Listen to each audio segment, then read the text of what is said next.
We are starting. I'm going to start with Tega. Yeah, so Okay. yeah, so I'm here. One on Facebook. We're live. Can On you see me?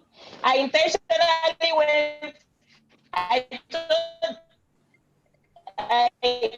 told them to go do Jen so that we don't even wait on them. This your network has started again. Oh. Okay, we're starting. Oh. We're starting. So even if they bring their light or take it, no wahala. Okay, we're starting. Oh, we're starting.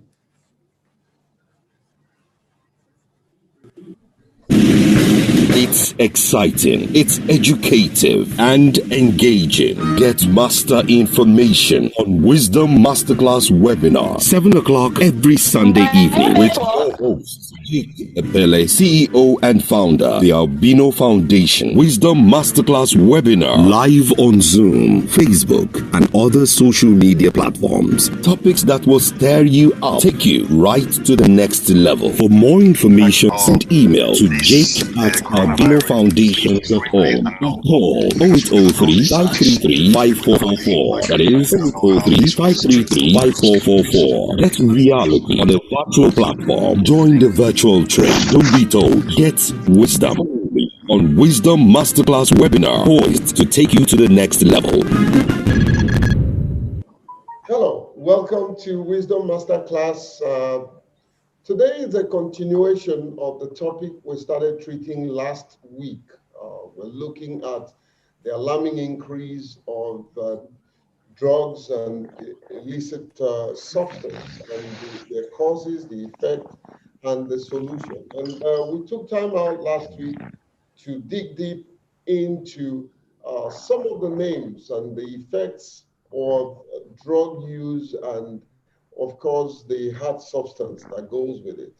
And my guests were great experts, very insightful. They gave a good account of themselves. And today they are back with me.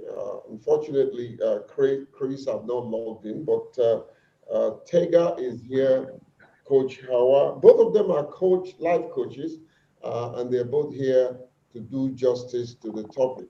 Ladies, welcome to the program. Thank you so much for having me, sir. Okay, so Thank you so much. I'm glad to be here. So Chawa, well, are you looking? You're looking up as if you're praying to Allah.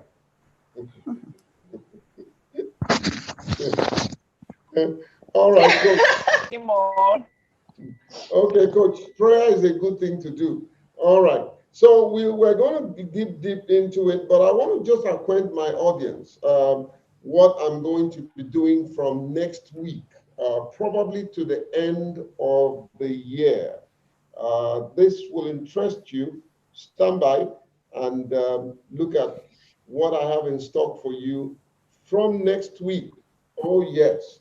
From next week, we're going to dig a little deeper, a bit spiritual, which is what this program is all about. We're going to be looking at total, partial, or no recovery from losses of the pandemic.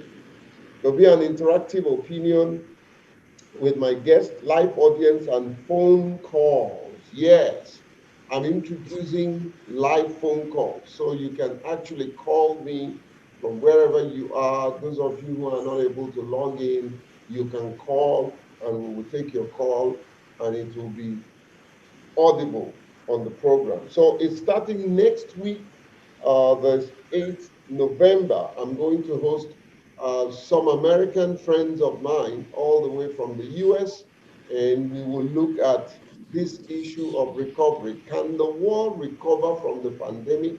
Can the world bounce back? Can you, as an individual, bounce back? Some people say yes, others say it will never be the same. I would like to get your opinion and educate my audience. And of course, their live audience will also make some contributions. And it's going to be interactive. That's the most important aspect of it. So join me live on webinar, social media handles, and your phone call. So watch out for details. By tomorrow, we'll start running the full detail so that you will know the phone number to call and the link to register and log in and be part of this. It's going to run all till the end of the year. This is an instruction that I have to encourage people that we are going to recover from the losses of pandemic. And I know that there are some people who are also struggling with what I call sad memory of lost opportunities. You feel that you've lost everything and you're depressed and all that. We're going to look at those issues as we treat them and give you solution. Remember, on this program, we give solution.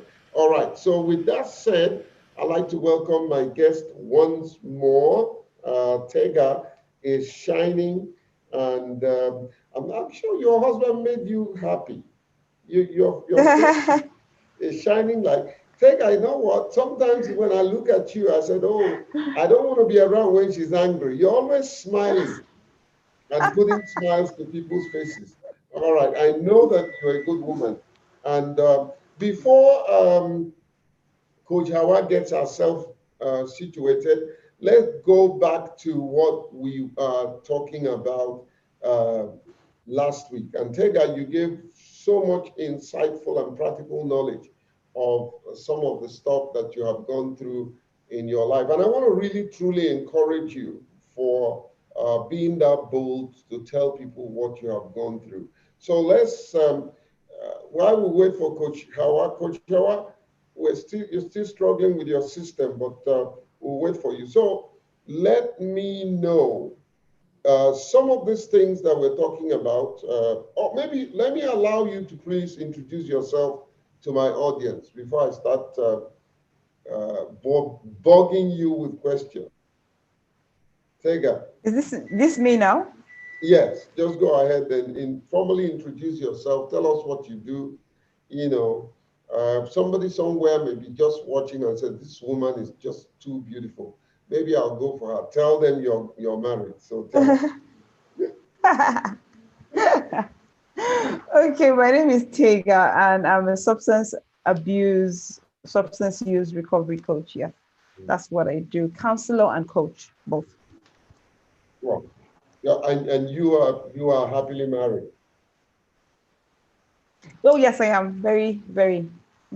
Okay. Now tell me, what's this substance abuse?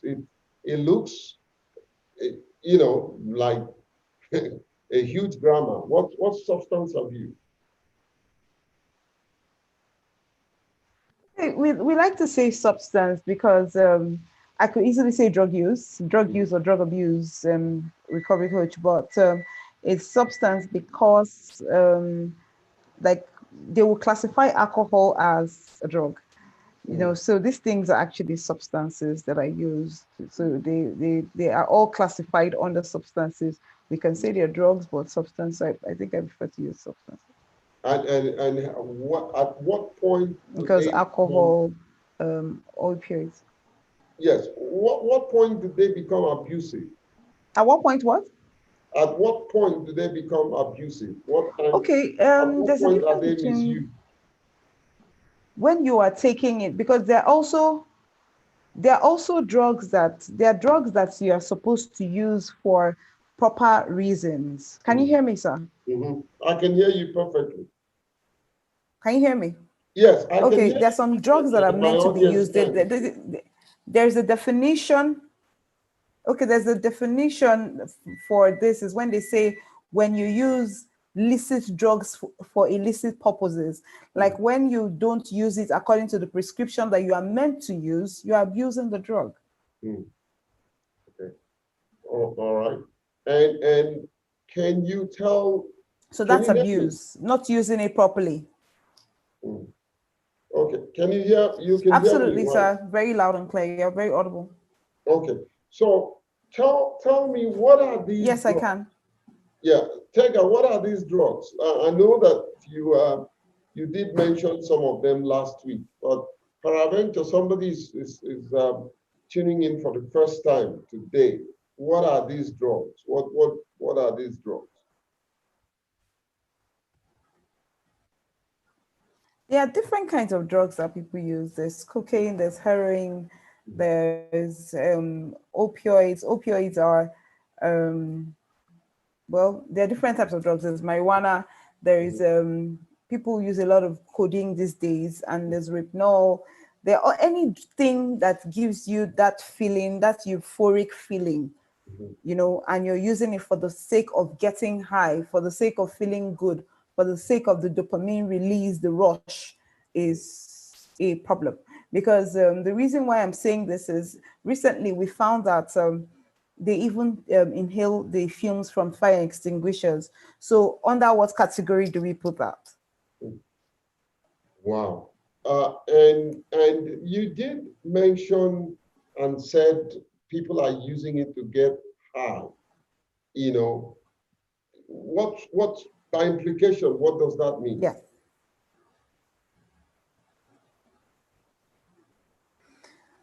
Okay, anything that would give you that feeling of euphoria, anything that would not allow you, reason properly, anything that would make you,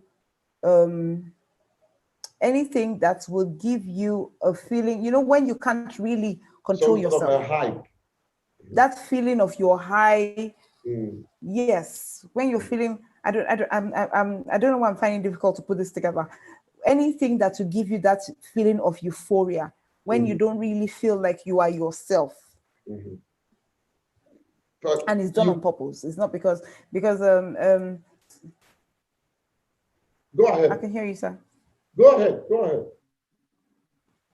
Okay, You anything that would just give you that feeling of high, mm, anything that will make you, just, some people like to escape from issues. And that's one of the reasons why a lot of people use drugs, because mhm. they're trying to escape from their, present problems. So it takes them away from the reality of what is going on. Anything that makes you zone out of your present reality. It doesn't make you are not in touch with present reality. Mhm. Okay, so let's go to Coach Hawa, who is a therapist.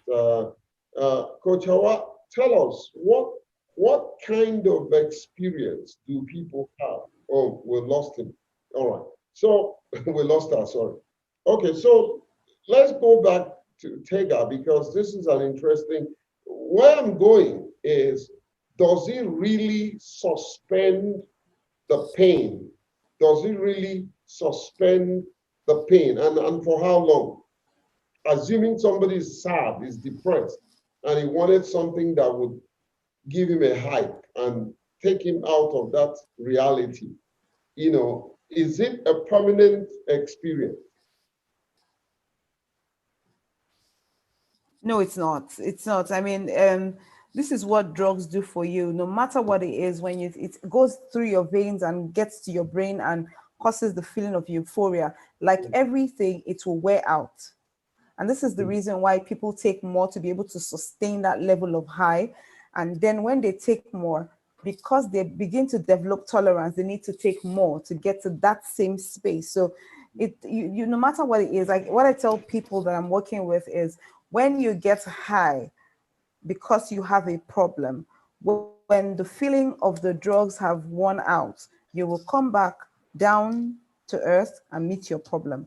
So you have only not just, not dealt with your problem, you have compounded your problem, because now you are going to be dealing with an addictive behavior as well. Okay, I was going to go to that point to emphasize that oftentimes when people get into that state of euphoria and get out of the feeling of the present reality that they found themselves, when you experience that, it is always temporary. It's temporary. And then by the time you come back to the reality that you live with, you are worse off than you started. It, am I right? Absolutely. You're worse off than you started. So there's really no. Okay, so let's go to Coach Awa. Coach Awa, tell us, what is this experience that people who get involved in this drug, well, how do they feel? What's the biological process? What is it that they feel that gives them the impression that they are not in touch with reality? What's the biological and chemical makeup that makes them feel that way? Okay. You know, when people take these drugs, they are psychoactive drugs. Mm-hmm. They go into the brain and cause a lot of havoc. Let me put it that way. So depending on the kind of drug somebody is taking, they have different mechanisms of working. Some drugs would increase the number of happy hormones. We call them in the layman happy hormones in the brain. So these people get really, really happy. So, sorry, not hormones, neurotransmitters, I wanted to say. Happy neurotransmitters such as serotonin, dopamine, and all that. So some drugs actually cause large increase in the release of these neurotransmitters. So when these neurotransmitters are released in the brain in that large quantity, what you would normally enjoy at a small level becomes enjoyed at a very, very high level. Some drugs will block the reuptake of these neurotransmitters. So it means when the neurotransmitters are released into the brain synapse, they will not go back into their house. Let me put it that way. So because they are not going back, this person is in this state for a very long period of time. So basically, depending on the type of drugs, these drugs can either be depressants or they can be drugs that will increase your level of calmness or increase your level of joy, in quotes, because it's not real joy, it's not real happiness, it's, I don't want to call it fake, but it's what it is. So depending actually on what is being taken would determine the process of what the person actually feels. But most times with time, just like Coach Tega has said, that feeling is no longer realizable. Mm-hmm. So they get what we call tolerance. So they begin to take more quantity because they want to get that high. And it's like a losing race. They will continue to take more, wanting to get that high, but they will not be able to get that high again because the brain can no longer sustain that large quantity of neurotransmitters being released in the brain. So that's why you see that some people will get to a stage wherein they are using, they are not happy, but they can't stop. So the drug is no longer having the desirable effect, is now having negative effect, but they no longer stop because their brain now depends on that drug to even feel normal. Before, they were using the drug to feel high. After some time, their brain will not depend on the drug to even feel normal. So when they don't even take the drug at all, they are no longer even normal. So they will now go into what we call severe withdrawal and go into maybe depressive states of them being very moody, sad, angry, and all that, depending again on the type of drug being taken. So let's get something very clear. So every of these drug usage puts pressure on an individual's brain and consistently erodes the functionality of that brain, right? Exactly. So would you say that somebody who consistently takes this drug can actually go into madness or become insane? Yes, there are some drugs that actually lead to schizophrenia, which is what you are calling madness. But one thing we also need to know is that psychoactive drugs actually destroy the brain. Permit me to use the word destroy. So there's one advert that used to go on in the US at one time, like they would just break an egg in a frying pan and then say, this is your this is your brain on drugs. You know the way the egg will sizzle in the pan when you break the egg inside a frying pan, a hot frying pan. You know the way it sizzles. So they say this is your brain on drug. So yes, the drug destroys the brain because it puts so much pressure on the brain to produce what the brain ordinarily doesn't want to produce or can't produce. So something like, okay, let's begin to take some of these drugs one by one. I'm glad Gotega talked about alcohol.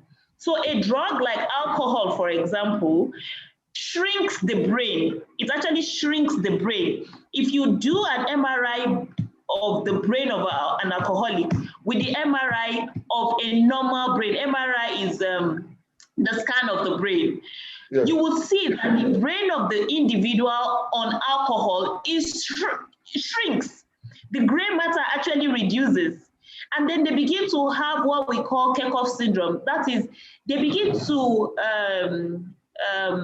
say what didn't happen, but they believe it actually happened. So their brain is distorted functionally. So there's a whole lot of things going on in the brain with drugs. And because it's a psychoactive drug, it's a drug that works on the brain. That is why it's a mental thing. So yes, it does affect the brain. So, and it could lead to schizophrenia, like you mentioned. Okay, so can you say professionally that every sip of alcohol takes a toll on one's brain? It doesn't matter how long. It might be a progressive indulgence that eventually take hold of the person who have now become addicted. Exactly. It's a cumulative effect. So the more you drink, the longer you drink, the more the effects. So it's a cumulative thing.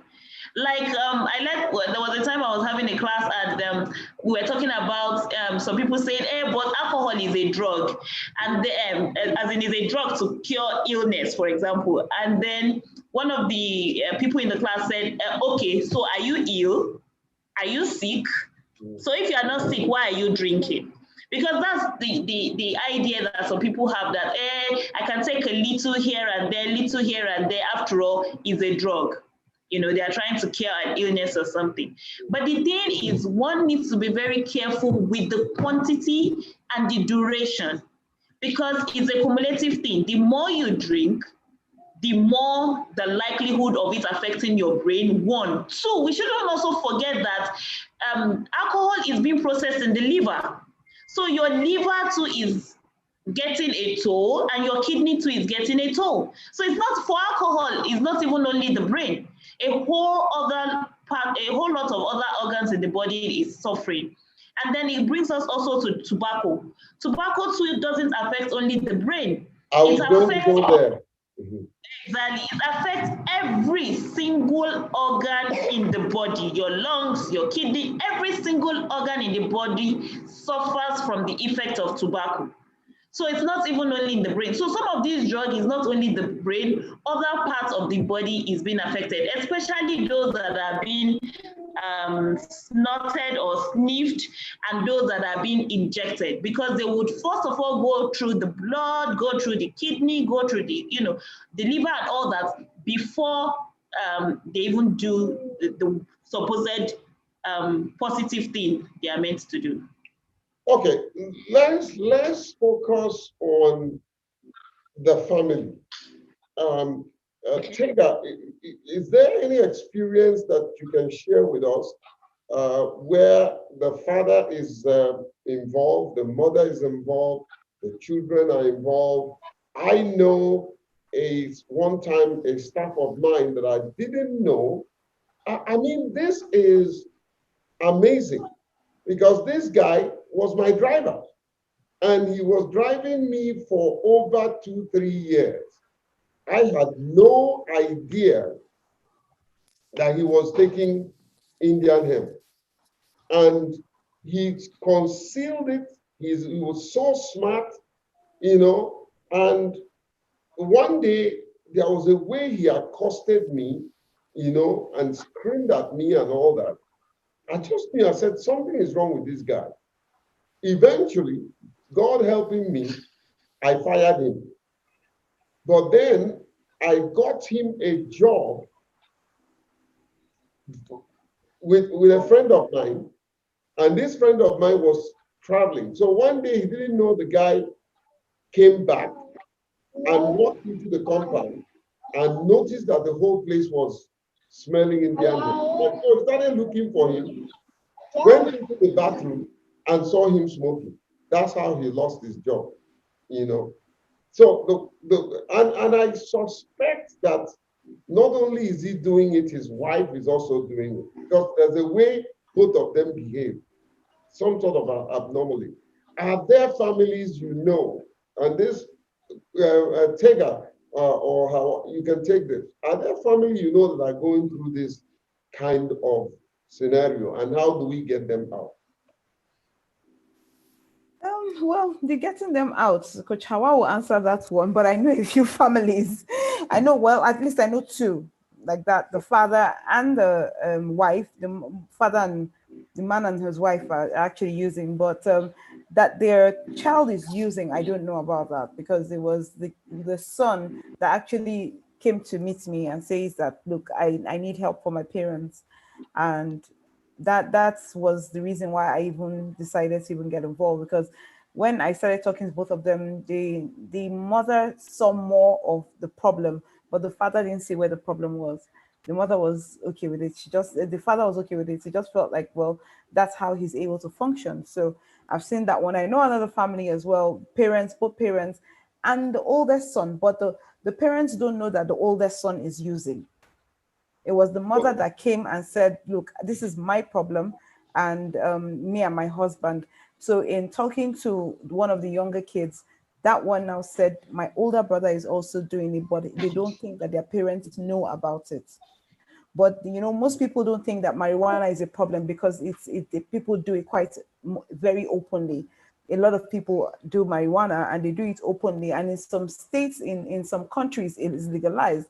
There's someone I was working with, and he kept telling me that one of the reasons why it was easy for him to quit smoking marijuana in Nigeria is because it's not as potent as the one in Netherlands. But excuse me, and every time he travels he goes to Netherlands, he's not even sure if he's going to be able to stop himself, because it's legal there.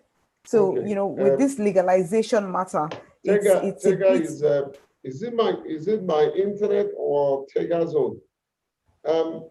Tega, we lost you. Can you hear me? Yes, I can. Okay, we lost you when you were talking about going to Netherlands. Okay, he just said that he prefers to go to Netherlands because it's legal, and so it's okay for him to smoke there. So that is quite a problem when you have, and somewhere like in Ghana as well. They say in Ghana they have farms, they grow it there without issues. I think whether the government doesn't even have a problem with that or something, because I've had 2-3 clients from university in Ghana, but they're Nigerian. So when they come back to Nigeria, it's a problem for their parents, and then they say they need help. But when the children clearly tell you that, look, it's everywhere in Ghana. So why is it such a problem in Nigeria? So something like marijuana, it's it's always difficult to deal with. Some of them don't think that is a problem. Okay, so Coach Hawa, let's begin to dig on solution. Just about 10 minutes, let's talk about solution. How do people get out of this mess? How can one get out of this mess? What's the starting point? Okay, there are different ways people can actually get out of it, and the depending on the level of addiction, because there are different levels of addiction. So there is no addiction at all, although the person uses, but the person is not yet addicted. So maybe the person is a social user, or even though they eat daily, but they are not yet addicted, because there are things to watch out for to know if the person is addicted already. And then there's what we call mild addiction, there is moderate addiction, and there's severe addiction. So depending on the level of addiction of this individual determines the kind of solution that they would get. So let's say, for example, the person is not yet addicted, or the person has mild addiction, for example. a lot of people can actually quit cold turkey. So what I mean by quitting cold turkey is that they just stop using. They just stop using and never go back. Now, this is easy for people who are able to change their environment. So for them, most times their environment is their trigger. So like, for example, when Coach Sega talked about somebody going to Australia and saying it's easily available so they can use, or somebody going to Ghana and it's easily available so they can use. Now, if that person was to relocate to maybe a country like UAE or a country like Oman or Japan or something, where those drugs are not readily available, that person can actually quit cold turkey. So they just go there and they don't use and they are fine. Sometimes it may not have to be changing of country, it could be changing of states. So maybe your friends are in Abuja and you use in Abuja, you just change and go to Lagos and then you never use again and then you're fine. So that's one of the ways to actually stop. Change your environment, change your friends, change your workplace, change those things and you just quit cold turkey. When you change, what you are doing is that you are avoiding your triggers, because for everybody who uses, there is always trigger attached to it. So they just quit by going away from their trigger. Now, the second way to actually quit, if the person is actually maybe mild or moderate addiction, is to seek therapy or to seek a kind of support system or to seek like group therapy or support group or something, wherein these people want to quit and then they quit together. So they could also seek a therapist. When they go see a therapist, they can quit through that means. There's a lot of things that is being done in therapy that helps them quit. One of it is to change the mindset, because a lot of times people that use have a kind of mindset that encourages using. So the therapist wants to change their mindset not to encourage using. And then they go there also to change their cognitive distortions. There's a whole lot of distortions around using. They go there to work on their triggers. They go there to look for ways to cope with whatever problem they are coping with that is making them use. Because most times people who have addiction also have an underlying mental health issue that they are battling with. So about 90% of people who are addicted to drugs, you want to find out what is that underlying problem that they are battling with. Are they battling with depression? Are they battling with anxiety? Is there bulimia, that is food issues or something? Is there significant stress in their life? Is there, trauma, that's a post-traumatic disorder, stress disorder? What is it that this person is battling with that is encouraging their use of that particular drug? So when they go into therapy, they deal with that issue and they also deal with the addiction that they are having. That's another way to another solution. And then also, depending on the kind of drug again, and for people who are severely addicted, for example, you would want to recommend that they go into rehab. So these people have to go into rehab and will still have to have therapy done, because at the stage of severe addiction, you most likely want to do what we call detox. You want to detox this, like detoxation. You want to detox this person. If it's alcohol, for example, you can't just stop cold turkey when you are severely addicted or moderately addicted to alcohol, because you could go into coma. You could, because they do have what we call tremors. They begin to, tremble and all that if their body does not get the alcohol they are used to. So you want to put this person in an hospital environment wherein when their withdrawal symptoms come, you can address it appropriately, you can address it professionally, you can put things that needs to be put. So for severe addiction and some form of moderate addiction, depending on the kind of drug the person is taking, you definitely want the person to go into a rehab, or you also want the person to go into a normal general hospital. And this also depends on the length of time the person has been using. So for example, somebody is using for 1 year is different from somebody who has been using for 5, 10 years. And then somebody who is using maybe one bottle of codeine, for example, is different from somebody who is using 10, 20 codeine, a bottle of codeine. Sleeping pills, for example, what kind of milligram is this person using? So depending on the kind of drug that the person is using, depending on the duration, depending on the quantity, would determine if this person will have to go into rehab and then do therapy, or the person can do outpatient. Sometimes some addiction involves medication. Okay. Wanted to say something? Yeah. So, obviously, the longer a user gets involved or indulge in it, the more difficult it becomes for the person to get solution, right? Absolutely, absolutely. Okay. Tega, give us some practical experience. There's something that your colleague, both of you are coach. Uh, there's something she raised about environment. I think it was you who was talking about environment. You know, I have seen one or two people that are involved um, in this issue, and then they move to another community or another town.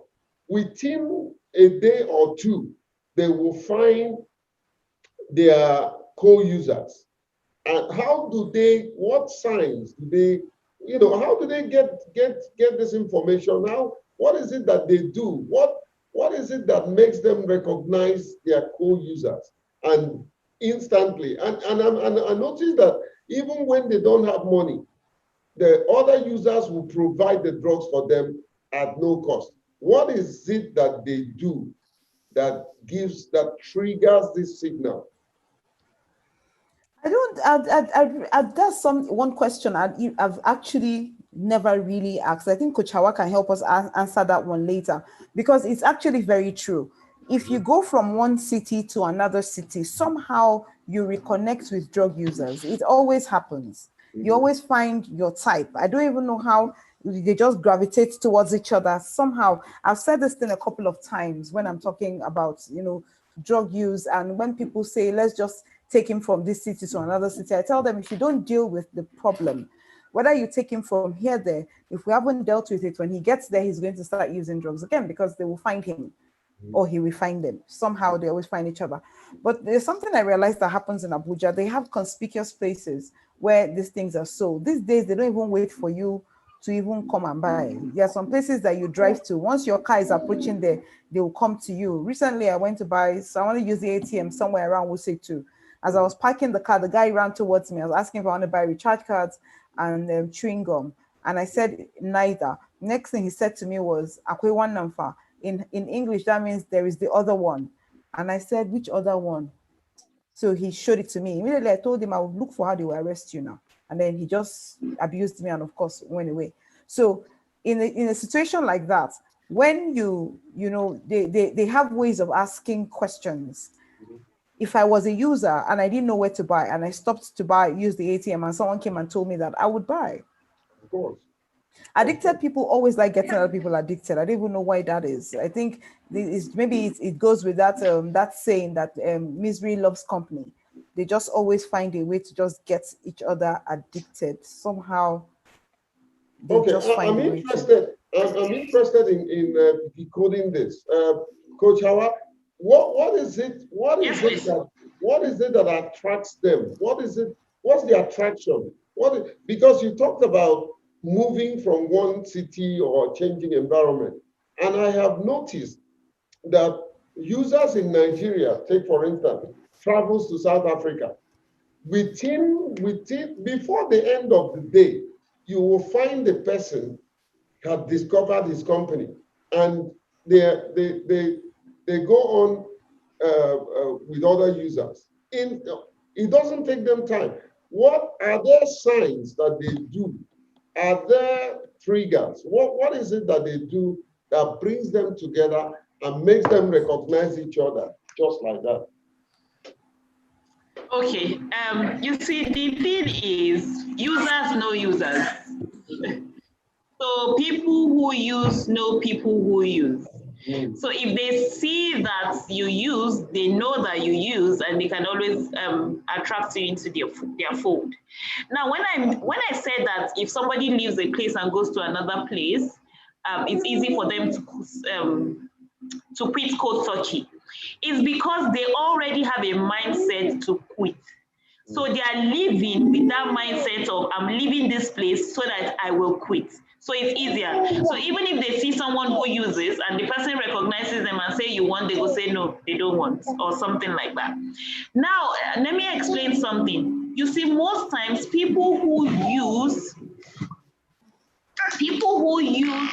sorry, please, excuse me. Don't worry, don't worry. Go ahead. I know your child. So most times people who use, I need to say something, is a lot of them lack love. A lot of them are looking for love and companionship. So A when they lot of find them are someone, looking for yes. acceptance. A lot of them are looking for understanding. Now, we're in the midst of the people who use together, there is unconditional love. They love themselves like no tomorrow. They watch their backs. And these people are looking for love, commitment, attention, and all that. And they don't ordinarily get it in the general public. They only get it among their friends. So it's easier for them to keep going back to their clique of friends who use. And that's one of the reasons why I tell people who come in for therapy, I tell their parents, and I say, this person needs your love. This person needs your unconditional love, regard, respect, and acceptance. Hate the behavior, but don't hate the individual. Love them, because when they go to these joints, these people love them like no tomorrow. So it's easier for them to keep going there. They take their back like something. So when they go anywhere, they like to look for their cliques so that they can use together, die together, rot together and everything together. So that's one of the pools that brings them together. And just like she said, mystery loves company. People likes attract likes. We are same now, so we attract each other. The same way a sane, clear-headed human being will not be attracted to someone who uses to the state of, low level or something. They won't attract each other. Opposites won't attract each other. But when we use and we do the nonsense together, then we attract each other. It's amazing, Coach. Okay, you can hear me. It's amazing that all of these things are happening. And I'm asking, why is government not taking this issue serious? What do you think government should do in matters like this? Because I'm yet to see real, serious, targeted program. What do you think that government should do? Any of you can take this. Sir, the thing about this government matter is that I think it's part of still our collective responsibility, because I had a conference done in June, and we had an NDLEA official there, and he kept saying they were underfunded. He kept saying they were underfunded. So, for instance, if they go ahead and seize the drugs, and it's a multi-billion naira business, that's drug use, whether we know it or not. So if people that are doing this drug use are protecting their investments, they will protect it with everything that they have. Recently, I don't know how true this is, but recently they call them bunks, and that's maybe like the dens where the drug users stay, drug dealers and drug users stay. Recently, I heard that one of them was opened somewhere in the city, and that when they got there, they found out that a law enforcement agent was one of the owners of the place. He was there, but he's not the direct owner. Instead, he's the one funding it, but he is part of the law enforcement agency. So if they are going to bust a place like that, or they're going to raid a place like that, he will give them prior information. So who's going to bust them? So the thing is, when I think that question was brought up in the conference, and he said, well, there is no denying the fact that there are a few leaks here and there, but they're working on making this better. I believe that our law enforcement agencies are actually trying to do these things, but the people that are involved in it are, it always appears as if they're a step further. a step further. Every time they think they want to catch up with them, they're a step further. So they say they're underfunded. That's what it is. You know, I agree with you on many sectors, and many agencies are underfunded. But my thing is, the little funds that they have received, are they getting commensurate result? Are they getting the result that one can say, yes, is worth my investment? All right, this is just my opinion, but let me allow some of our audience to get involved, because we have 15 minutes to go. If you're on this call, um, and if you want to make a comment or suggestion, many of you are here. Maybe you're on social media, or you are watching us on online TV, and you want to make some calls or comments.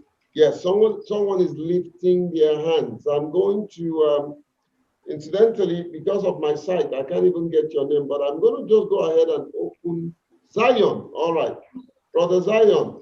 I'm going to just, Zion, can you, okay, you're muted. Zion, go ahead, make your Thank contribution. you. Thank you very much for this very timely conversation, and our wonderful guest. Thank you so much for all the light and the very, very insightful and informative conversations you have been pushing out. Thank you very much. I just want to quickly, I would really love to make a lot of comments, but let me just respond to the last question you pushed out, Mr. Jakes. You did mention if there are commensurate results, for the little fund or for the little support some of these agencies are receiving in terms of the battle in drugs and substance abuse. Let me say, yes. I think that there is a significant impact. I give an example with our own organization, and I tell you that we have just had a little partnership with UNODC, and for just the little time that we have to engage some of these stakeholders in terms of, now I speak particularly in terms of not supply reduction, but demand reduction. And I can tell you that there's significant impact, because we are beginning to see that the conversation around the criminalization of drug users or drug issues, that the issue of maybe legalization or not, it's not really the intent now. We have been able to redirect, the attention of people to the health implication of this drug and substance abuse on the very young population in this country, how it's really affecting their health. And I think it has really yielded impact, with the kind of messaging that have been pushed out to various communities through these different stakeholders that have been engaged. Is it the traditional leaders, is it the religious leaders, is it the community leaders, the media itself,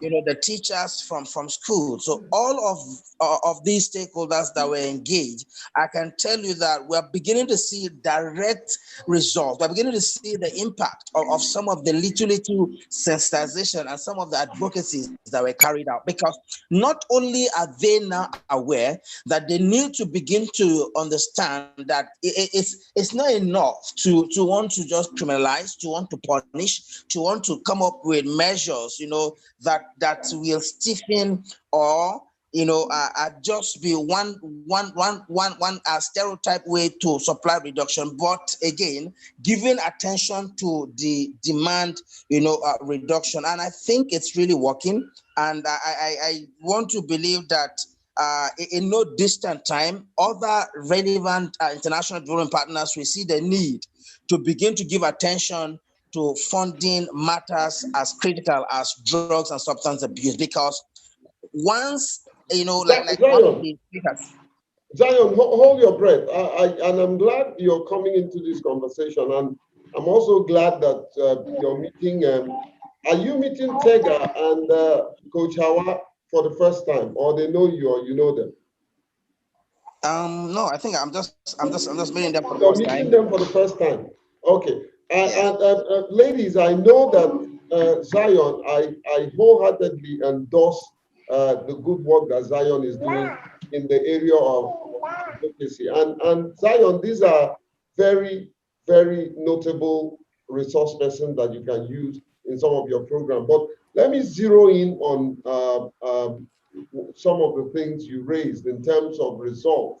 Zion, my Yes, sir. concern is, in spite of the good advocacy that you're doing, in spite of the, the solution that Tega and Coach Hawa are bringing to this appalling situation, we are still seeing more bunkers, like they call them, more users. It's a menace in Abuja. It's all over the streets of Abuja. You know, some of these very wealthy men and women, their children are involved. And are you telling me that there's a reduction in demand of this drug? I don't think so. What's your Okay. take? Okay. My take, right, is not absolutely that yes, there have been successfully a reduction in the demand for drug usage, right? Whether at just experimenting level, or maybe at maybe user or maybe addictive level, no. But I'm saying that it is already very clear to quite a lot of stakeholders that there is a shift from just criminalizing the issue of drug and substance abuse to looking at the health impact on this population. And one thing I would like to quickly say here is that yes, we have a lot of people, like the likes of Tega, like the likes of Hawabelo, that are actually working in this sector. But there is very little we can all do except that the government commits to you see coming up with the likes of reforms. Because I mean, no matter what we do, it's just going to be a little drop in a big ocean in Nigeria, because we're just in our own small spaces. But when the government is committed to coming up with policies, with legislations, with programs, with plans, that will come and form a holistic national strategic framework, I can tell you that the impact you are talking about, sir, we'll begin to see. But Okay, until let me, this is achieved at the national level from the commitment from the government, all we will be seeing are just pockets of impact that cannot be properly measured. But when okay, there's let me stop you. Hold on, Zion, because I'm running out of time and I want to bring the ladies to make their contribution. Let me tell you, the truth is, these things that you're saying government should do will never be done if people like you don't do it. Government, government, most of them don't even understand what you're talking about. Some of them are living in denial that is non-existent, you know. So, that's I true. mean, you'll be shocked that in the presidency, they probably didn't know about the issue of codeine usage until somebody brought it to them and they banned it, you know. So we must not fold our hand to wait for government to do everything. Tega, let me get you to respond to some of the things that Zion have said. Looks like Zion is the only one who is willing to make comment or ask questions. So Zion, stand by. Tega, let me get your take. I believe I honestly understand what he's saying, but I think that if we keep waiting for the government, we're going to have a huger problem in our hands. For instance, when we did this outreach earlier this month, and who is actually going out to do these things to these people? Instead, the government, the agencies are arresting them constantly. When they find out there are people doing drugs, they're taking them and throwing them in jail. It is not something that they're throwing them in. They shouldn't be throwing them in cells for no reason. because they are using drugs? Have they committed any crime necessarily? So if the government can help us with a few things, yes, but if private individuals can take it up also, there is nothing wrong with if everyone decides to, do their bit concerning this. This is the reason why voices are being raised in different corners. This is why voices are being raised. The government that we have right now may not get to where we want them to get to immediately. There are other things that they're going to be dealing with. If they choose to, okay, they can catch up with us, but I think that we should go ahead. I think that we should just run with what we have. Okay, so Coach Hawa, would you subscribe to? Yes, please. Would you subscribe to having a rehab that is secured in place of jail? Because I'm beginning to agree with Tega that these people would throw in, we throw them into jail, come out worse than they went in. So are we going to begin to subscribe that turn this jail to a rehab with medical personnel like you working in the space to help this individual? Is that your opinion? Yes, absolutely, absolutely. Create more rehabs, and it's one of the reasons why when I hear the university sends away students because they are using drugs or rusticate students or something, I'm like, that's not the solution. That's not the solution. Sending them out of university is not the solution, because what you're doing is you are putting out people who have so much vendetta and would go and want to corrupt more children in the university. So rather than sending them away from the university, create in-house institutions that can actually rehabilitate these people while they continue with their education. So I absolutely do not agree with the fact that we should put these people in jail.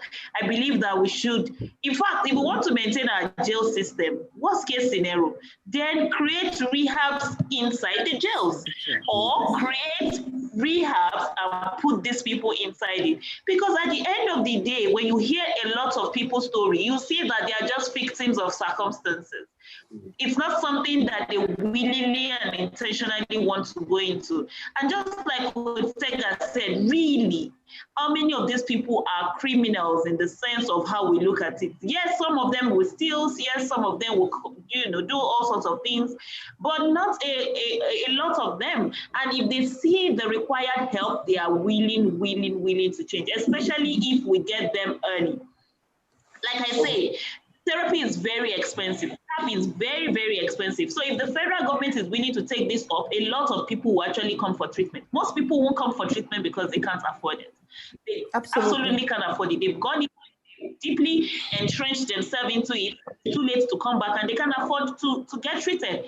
But if the government will build rehab in place of jails, these people will definitely willingly want to come in. Africans are not that in that place of, they see help and they don't want to come. It's not something that usually do happen. So yes, I agree. We should do that instead of going the other way.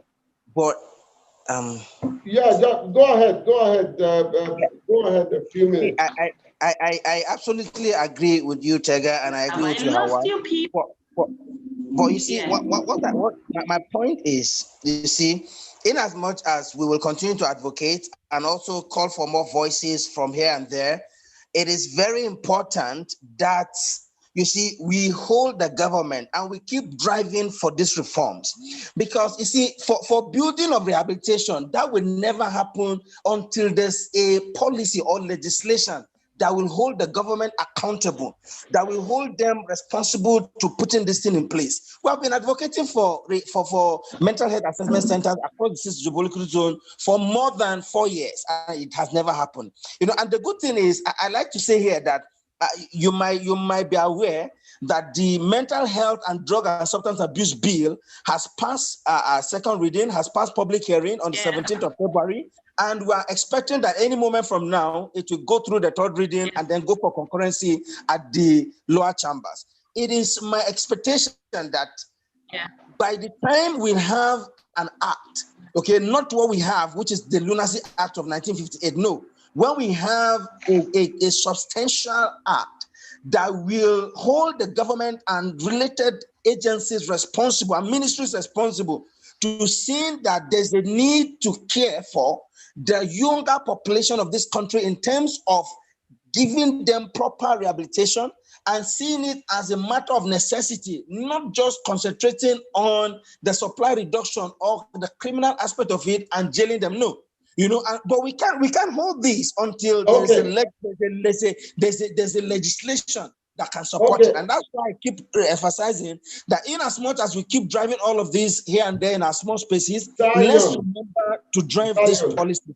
Zion, I'm sorry I have to stop you. And I know you're very passionate, and we'll, like I said, we'll create a time for all of us to come back, and this will be a continuous conversation. I'd like you to give me a 30 seconds sign off kind of words, Tega, and 30 seconds for Hawa. 30 seconds. Your closing remarks. Okay, I just like to say that, you see, recovery is very possible. Recovery is possible. There's no point staying in that space if that's because a lot of people don't know that help is available in Nigeria. Help is available. You can reach out to a therapist, you can reach out to a counselor, you can reach out to any recovery coach you know, because recovery is possible and you can begin to function optimally. Recovery Thank you. Coach Hawa, your last take. Okay. Yeah, I just want to say that if you haven't started using, don't ever use. Don't even let curiosity push you into it, because it's a spiral slope. You get in and then you never know where it can take you. You start as the one in control, but after some time, the drug actually begins to control you. So for me, I'm always an advocate of prevention. Don't even start, because when you start, you never know where you can end up in. All right, on that note, this is where we draw the curtain on the program today. Don't forget that our series on recovery, and not drug recovery now, but recovery from the losses that incidented by the pandemic. I believe that you can recover. And I want to bring people who can teach you the principle of recovery.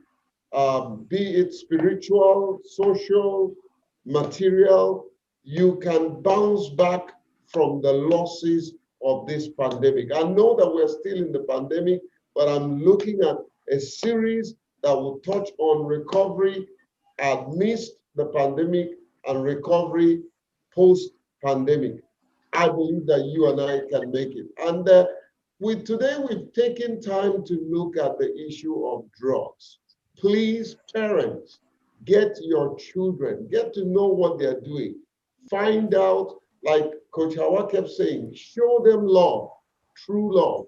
But at the same time, ensure that you know the company that your children are keeping.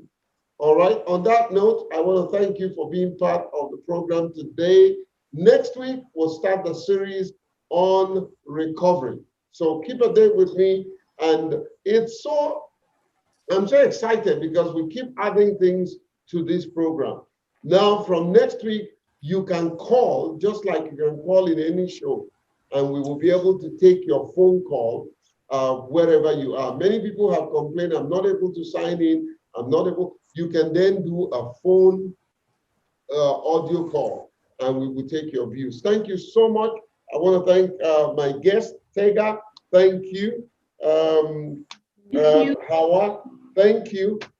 Zion and the rest of the audience, thank you. Our social media audience, thank you. Our TV online audience, thank you. And I'm looking forward to when we can come together and do a strategic conference. Tega, I think you should be able to drive that. And where you can give more floor for Zion as an advocate so that he can let out the steam. All right. You guys have a great week ahead. God bless you, and looking forward to hosting you on our program next time. It's exciting, it's educative, and engaging. Get master information on Wisdom Masterclass webinar, 7 o'clock every Sunday evening with your host, Jake Epele, CEO and founder, the Albino Foundation. Wisdom Masterclass webinar, live on Zoom, Facebook, and other social media platforms. Topics that will stir you up, take you right to the next level. For more information, send email to jake@albinofoundation.org or call 0803 533 5444. That is 0803 533 5444. Get reality on a virtual platform. Join the virtual trade. Don't be told. Get wisdom only on Wisdom Masterclass webinar, poised to take you to the next level. All right. Thank you so much. Thank you, Coach Hawa. And good night. Good night, sir.